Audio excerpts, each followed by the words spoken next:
Hello viewers, मैं योगिता यादव। आप सभी का मेरे SYY एजुकेशन चैनल पर स्वागत है। आज मैं एक बहुत ही मोटिवेशनल स्टोरी आप सबके लिए लेकर आई हूँ। ये कहानी ऐसी है जिसकी शिक्षा आप सभी के जीवन को एक नई प्रेरणा देगी और जब आप उसको अपने जीवन में लागू करोगे तो जीवन में एक बेहतरीन बहुत ही अच्छा बदलाव आएगा। तो कहानी को हम शुरू करें उससे पहले आप सभी मेरे चैनल को सब्सक्राइब कर लें ताकि कोई भी एजुकेशनल और मोटिवेशनल वीडियो आप मिस न करें। तो चलो शुरू करते हैं आज की कहानी। एक बार की बात है, एक साधु तपस्या करने के लिए जंगल में गया। उसने अपनी तपस्या कई सालों तक की, कड़ी साधना की।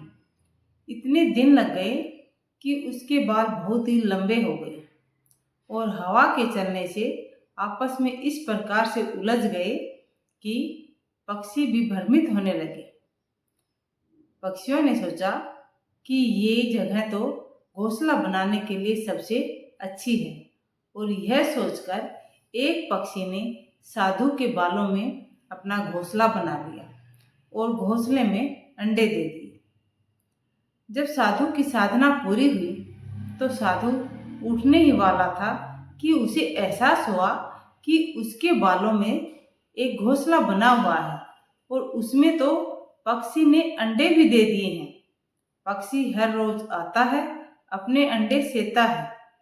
यदि मैं उठ जाऊंगा तो उसके अंडे टूट जाएंगे।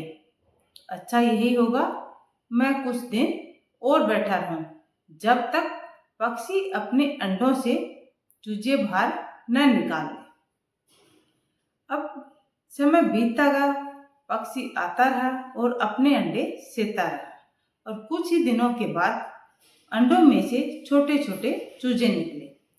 पक्षी ने अपने चूजे उसी घोंसले में बड़े किए और जब वो चूजे पक्षी बन गए, बड़े हो गए तो एक दिन उड़ गए और फिर साधु भी अपनी साधना से खड़े हो गए, अपनी जगह से खड़े हो गए और अपनी जमात में वापस लौट गए और वहां जाकर अपने दूसरे साथी साधुओं से कहने लगा कि देखा मेरी तपस्या, मेरी साधना मैंने कैसे साधा है कि एक पक्षी ने मेरे बालों में घोंसला बनाया, अंडे दिए, अंडों में से चूजे निकले और वो भी पक्षी बनकर उड़ गए, लेकिन मैं बिल्कुल भी नहीं हिला, मैं वहीं पर बैठा रहा।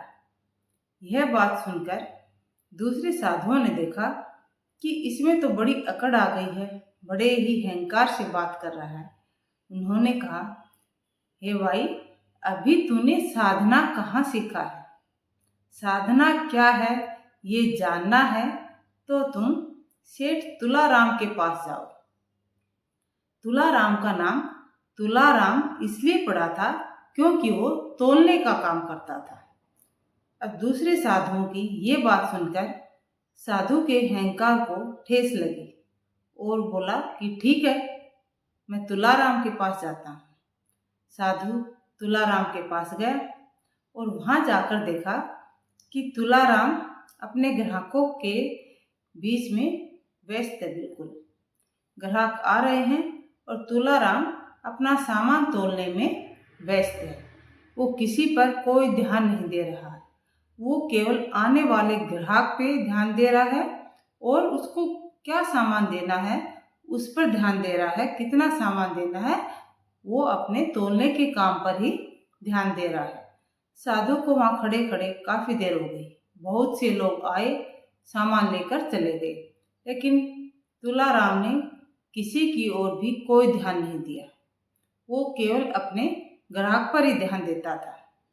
यह देखकर साधु के अहंकार को ठेस लगी कि क्या बात है, मैं इतनी देर से यहाँ खड़ा हूँ, कोई भी मेरी ओर ध्यान नहीं दे रहा है। ये क्या है कि तुलाराम बिल्कुल भी मुझे नहीं देख रहा है। और साधु ने सोचा कि मैं ये क्या कर रहा था?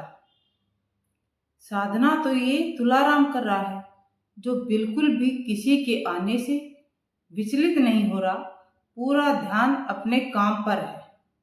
और एक मैं जो थोड़े से दिनों की साधना करने के बाद ये कहने लगा कि मैंने साधना सीख लिया है।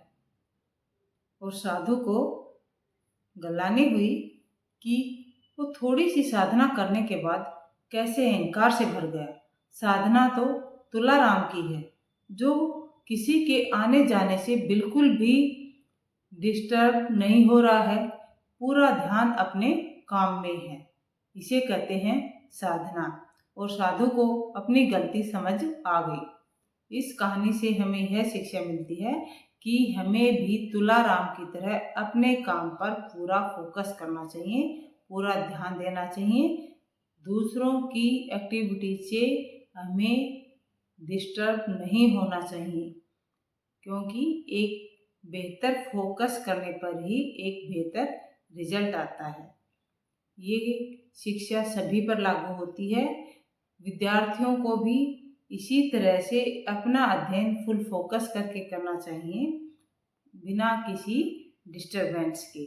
दूसरी किसी भी प्रकार की एक्टिविटी से अपनी पढ़ाई में बाधा नहीं आने देनी चाहिए। सभी को कहानी में बताई गई शिक्षा समझ में आ गई होगी और आशा है कि सभी अपने काम पर फोकस करेंगे और एक बेहतर परिणाम लाएंगे। कहानी को सुनने के लिए सभी का धन्यवाद।